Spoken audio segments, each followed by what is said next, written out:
Hello, I'm Natalie Zett, and welcome to Flower in the River. This podcast, inspired by my book of the same name, explores the 1915 Eastland disaster in Chicago and its enduring impact, particularly on my family's history. We'll explore the intertwining narratives of others impacted by this tragedy as well, and we'll dive into writing and genealogy and uncover the surprising supernatural elements that surface in family history research. Come along with me on this journey of discovery. Hey, this is Natalie, and welcome to episode 163 of Flower in the River podcast. And as always, I hope you're doing well. And I also really hope that you caught last week's episode, because this one picks up right where that one left off.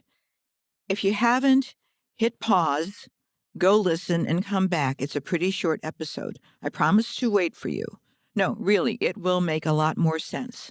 And that episode is called 8 Eastland Survivors, On the Record and Off the Radar.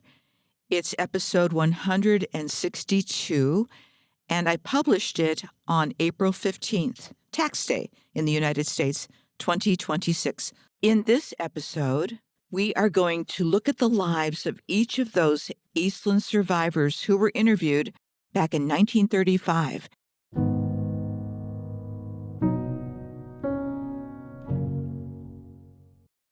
So in July 1935, there were two articles that interviewed nearly the same group of survivors. One article appeared in the Chicago Sunday Tribune, and the other appeared in the Berwyn Life. And this is the first time I located articles where a group of survivors were interviewed at the same time. And these two articles had never been shared since 1935 and were at risk of being lost, which is a typical pattern of the history of the people of the Eastland disaster.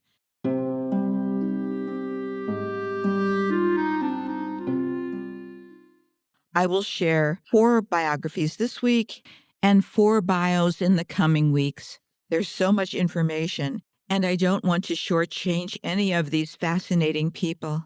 As I say on my website, these people have waited long enough. So let's get to it.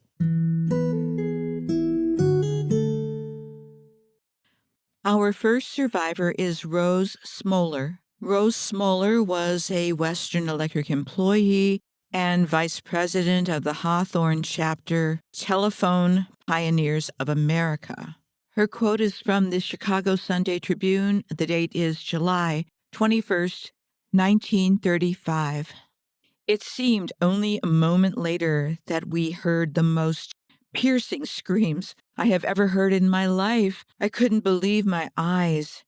And I guess my mind just went numb as the big boat rolled over into the river.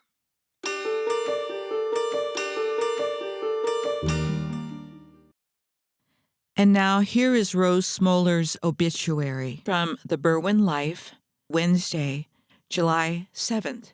1976. Headline: Rose Smoller dies. Hold services for Western Electric Pioneer Club First Lady. Rose Smoller, 82, the grande dame of Western Electric Company's Telephone Pioneers of America Life Member Club, died Friday at McNeil Memorial Hospital after a short illness. Miss Smoller of 5107 West 21st Street, well known in the area for her leadership of the more than 7,000 life members and her civic and charitable activities, was buried yesterday at St. Joseph Cemetery after funeral services at the Me and Rami Chapel, Chicago, and Mass at St. Viator's Church, Chicago.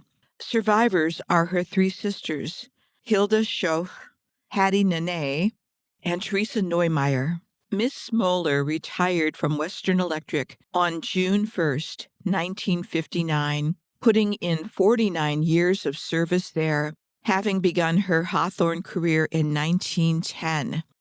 She was a charter member of the Hawthorne chapter, Telephone Pioneers of America, which was organized on June 13, 1935. She became a nationally known pioneer when she became a Region 5 vice president from 1952 to 1953, where she held responsibility for 7 pioneer chapters covering some 25,000 persons.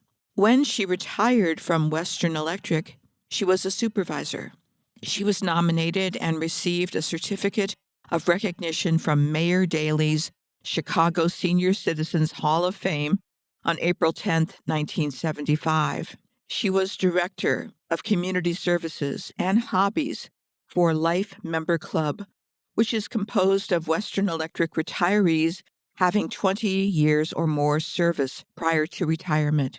She directed the year-round weekly creative efforts between 100 to 125 volunteer workers, contributing some 30,000 items a year to various charities, such as old people's homes, hospitals, children's homes, Red Cross.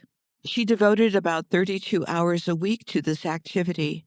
She was the first woman first aid instructor at Western Electric's Hawthorne Works and charter member of the Women's First Aid Corps there, founded in 1943. She was vice president of Pioneer Women's Activities from 1949 to 1950 and annual representative of Region 5 at National Pioneer General Assemblies held in the United States and Canada. In 1960 to 61, she was made a standing member of the Executive Committee and Development Committee and Senior Life Member Advisor, a position she held up until her death. Quote, "This marvelous woman continued to give of time and leadership unselfishly to benefit others up until the end," said Herbert Hummelberg, Secretary-Treasurer and Administrator of the Western Electric Hawthorne Chapter, Telephone Pioneers of America. End of article. Ethel Stephenson was another survivor of the Eastland disaster. She was a child when she accompanied her dad, who worked for Western Electric. And this is Ethel's account of her experience on the Eastland from the Chicago Tribune, July 21st, 1935. I was only a little girl at the time of the Eastland disaster, but I remember it vividly. I was on the Eastland with my father. We were sitting on the riverside outside of the cabin deck. My father's chair was right in front of a cabin window. When the boat went over, I grabbed his shoulders and we both went up through that cabin window in the water.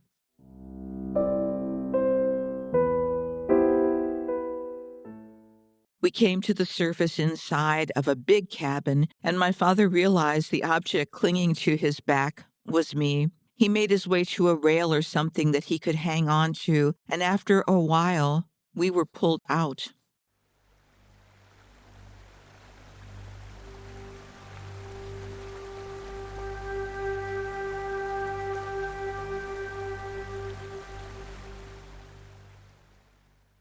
Ethel Stephenson lived a long life and died in 1980. Here is her obituary from the Baxter Bulletin, and that's out of Baxter County, Arkansas.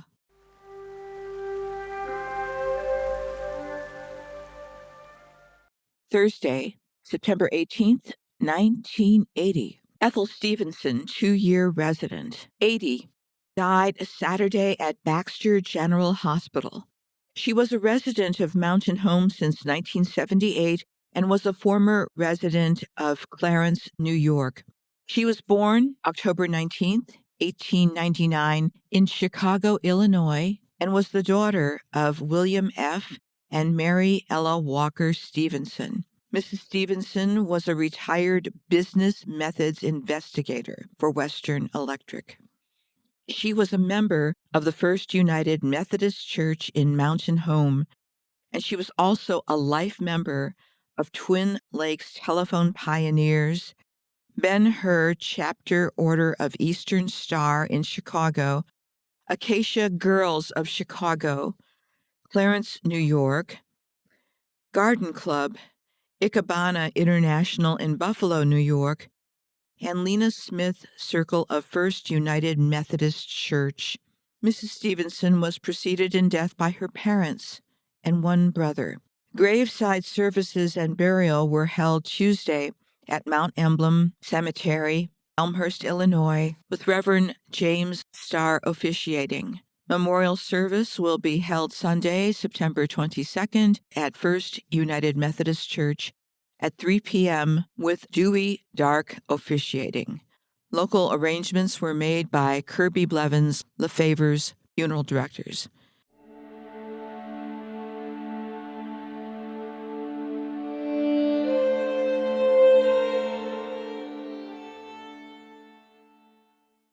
I'm not sure why they refer to her as Mrs. Stephenson, because I've not been able to locate a marriage record for her.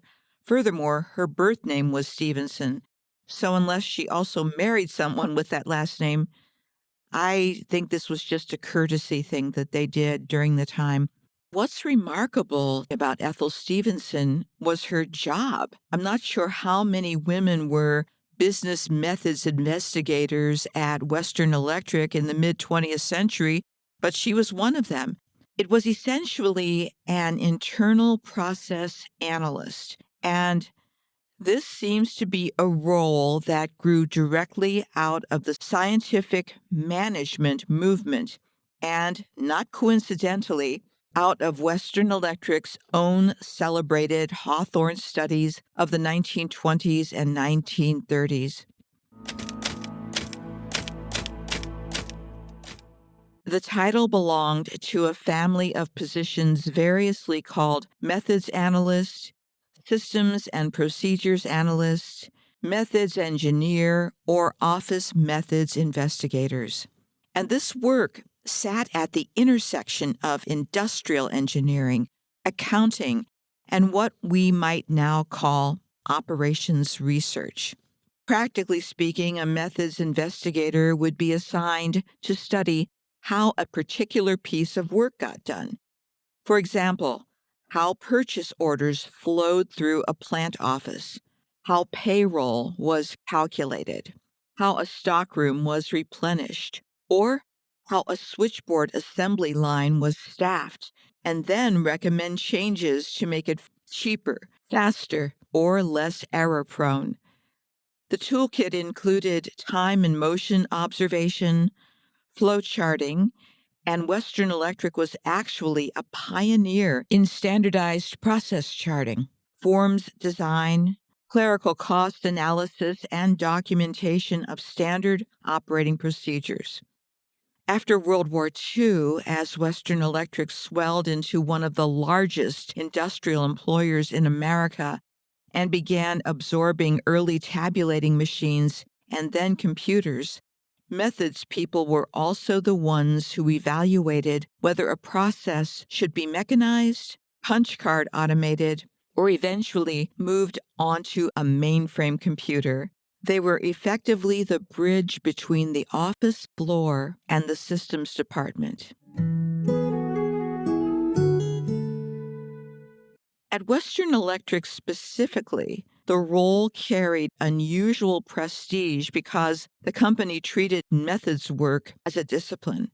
The Hawthorne Works and the Bell system as a whole produced volumes of internal methods manuals, and the Bell Labs' influenced culture of measurement ran deep. A business methods investigator, as opposed to a manufacturing methods engineer working on the shop floor, would typically be focused on the clerical, administrative, and financial side of the business rather than the production itself. Think of Ethel tracking how an order moved from a Bell operating company's requisition through Western Electric's accounting and purchasing departments to shipment and billing, and flagging every redundant form or unnecessary signature along the way. Given Ethel's dates, her career likely spanned the era when this work evolved from stopwatch and clipboard time studies, which was 1920s to 1940s approximately, into early systems analysis and data processing evaluations, 1950s to 1960s. She relocated from Chicago to Clarence, New York, and it's important to note that she was living with her brother-in-law and sister. Her brother-in-law also worked for Western Electric, so that might have been some promotion for both of them. I'm not sure if her sister worked for Western Electric.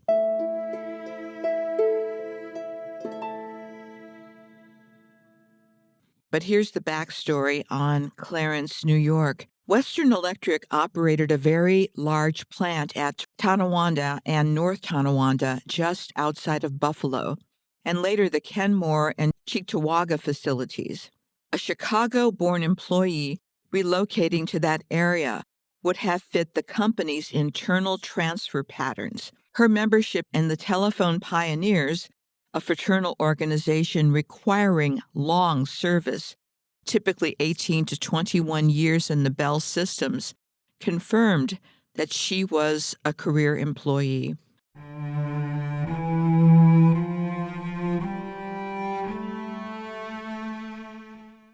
Something that I have observed in my 3 years of doing this deeper research on the people of the Eastland is that many of them who survived the Eastland disaster stayed with Western Electric, and they built a life inside of Western Electric.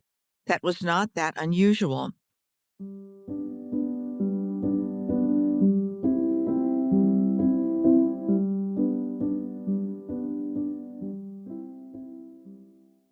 And I hope you remember Frank Turdina's story from last week.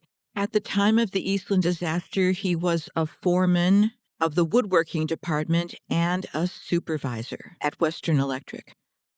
And Frank was, of course, reluctant to jump when the Eastland started capsizing because he had on a new suit.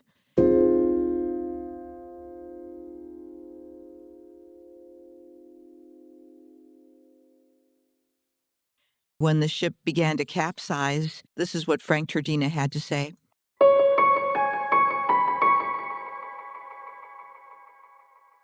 I realized that I had better get going, so I forgot all about the new suit and jumped in.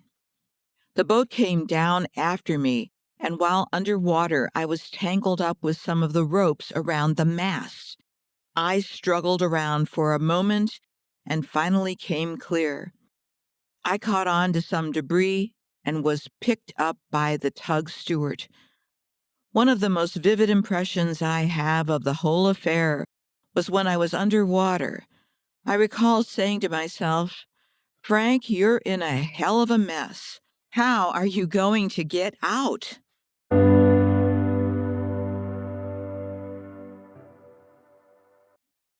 Well, I'm not sure if the new suit survived, but Frank Turdina certainly did.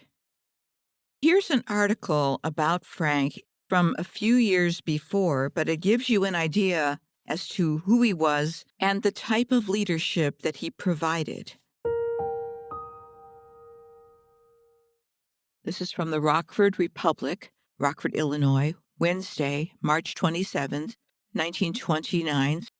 Headline: Frank Turdina, speaker at safety meet. The woodworking division of the Rockford Industrial Safety Council will be host to Frank Turdina, foreman of the woodworking department of the Western Electric Company, Chicago, next Monday evening at the monthly dinner at Nelson Hotel. Mr. Turdina is also chairman of the police commission at Berwyn and an alderman. He will speak on hazards in woodworking shops and will remain in Rockford Tuesday morning, where he will visit several of the largest of the furniture plants in the city. He was one of the principal speakers last week at the annual convention of the Midwest Safety Conference at Chicago, At the Western Electric Company, he has over 500 men under his supervision.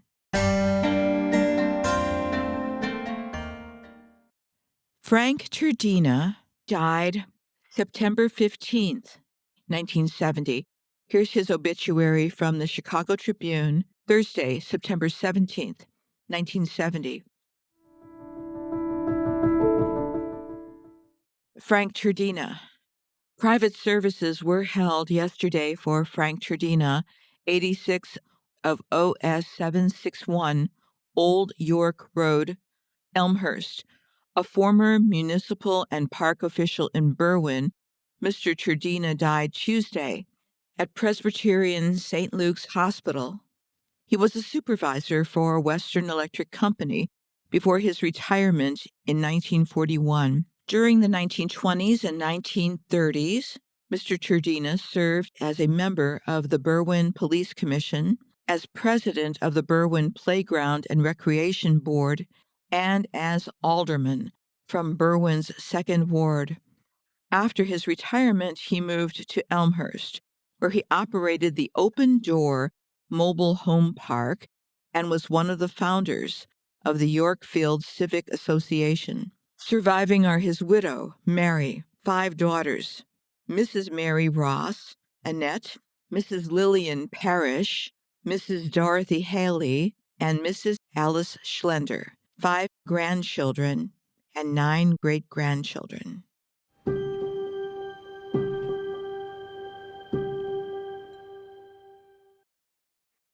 And this brings us to our final subject for today. We have 4 more to go, by the way, but our final subject is Jenny Turboth.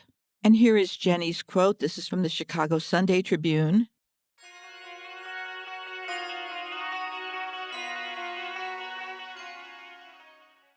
"3 other girls and myself went aboard the Eastland together. We found seats on the riverside of an outside deck. When the boat first started to tip, the only thing I noticed was that a man sitting behind us seemed to be pushing his chair against the back of mine. I was annoyed, not realizing he couldn't help it. Then, without any warning, we were all thrown against the rail and knew that the boat was going over. Without thinking, I stood up and jumped into the water. I remember one of the girls screamed at me, 'Jenny, don't jump!' I guess I lost consciousness as soon as I was in the water." That's the end of the quote. I wasn't able to track down an obituary for Jenny, but what I did find still paints a very vivid picture of who she was. She was born the 4th of April, 1897, in Ukraine or Russia. I have a couple of different immigration records for Jenny, and they don't quite line up. But the family immigrated in 1909, and her original name, her given name, was Zelda Torobovsky. And it appears that the family, after immigrating, immediately settled in Chicago. In 1924, she reported that she was working as an instructor at Western Electric.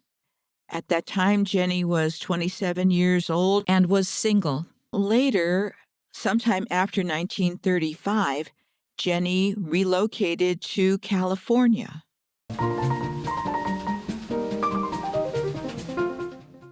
Looking at the San Francisco Examiner on December 5th, 1939, we see that Jenny Turboth and a man named Martin Hammer took out a marriage license. This was 1939. Now we're going to fast forward. I found their marriage certificate on FamilySearch.org. Jenny Turboth and Martin Hammer were married on December 30th, 1951, so that's a heck of a long engagement, about 12 years.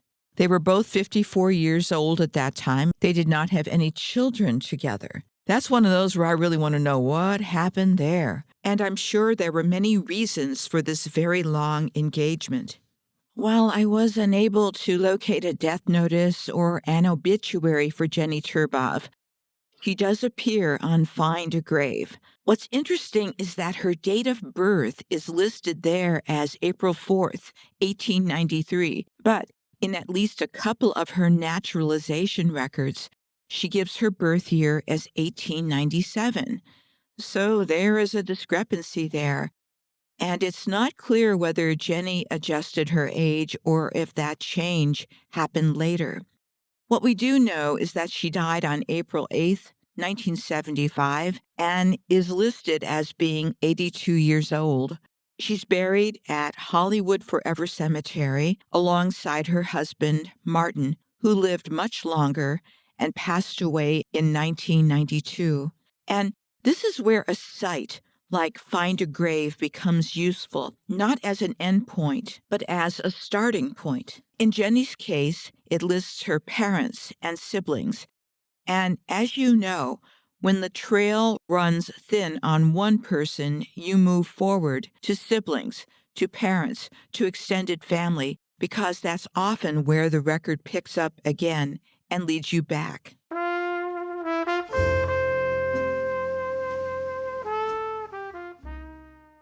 If you go to any of the current online platforms that cover the Eastland disaster and search for these names, you'll start to see the gaps pretty quickly.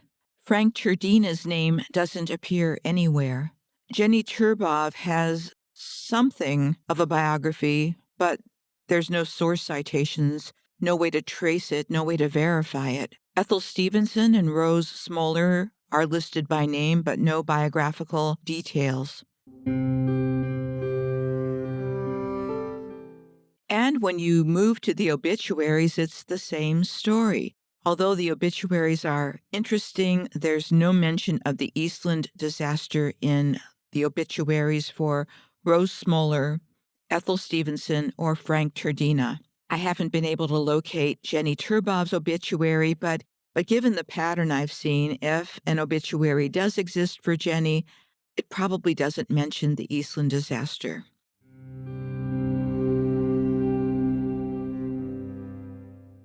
The only time these individuals are tied directly to the Eastland disaster is in 1935 in two separate newspaper accounts, the Chicago Sunday Tribune and the Berwyn Life, sometimes called the Life. After that, this important information, this connection to the Eastland disaster, simply wasn't researched or carried forward.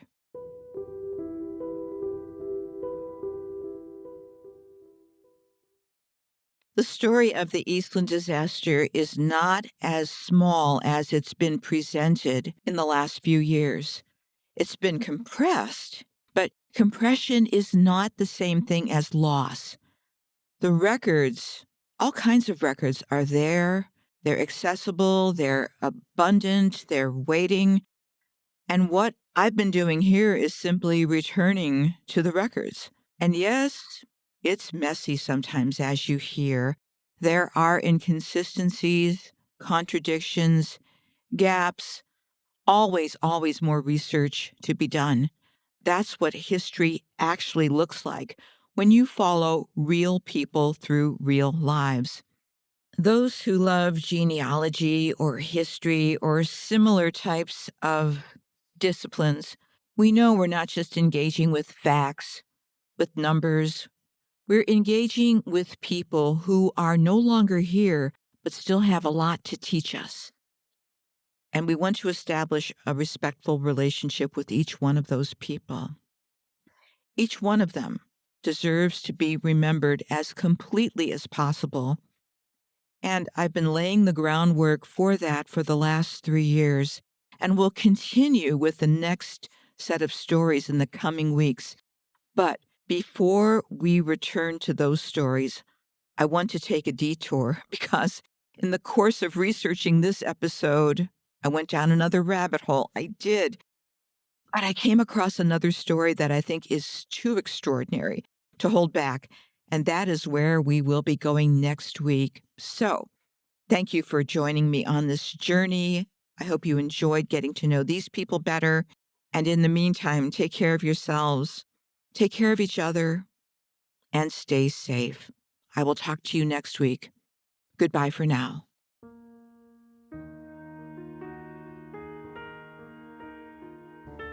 Hey, that's it for this episode, and thanks for coming along for the ride. Please subscribe or follow so you can keep up with all the episodes. And for more information, please go to my website. That's www.flowerintheriver.com. I hope you'll consider buying my book, available as audiobook, ebook, paperback, and hardcover, because I still owe people money. And that's my running joke. But the one thing I'm serious about is that this podcast and my book are dedicated to the memory of all who experienced the Eastland disaster of 1915. Goodbye for now.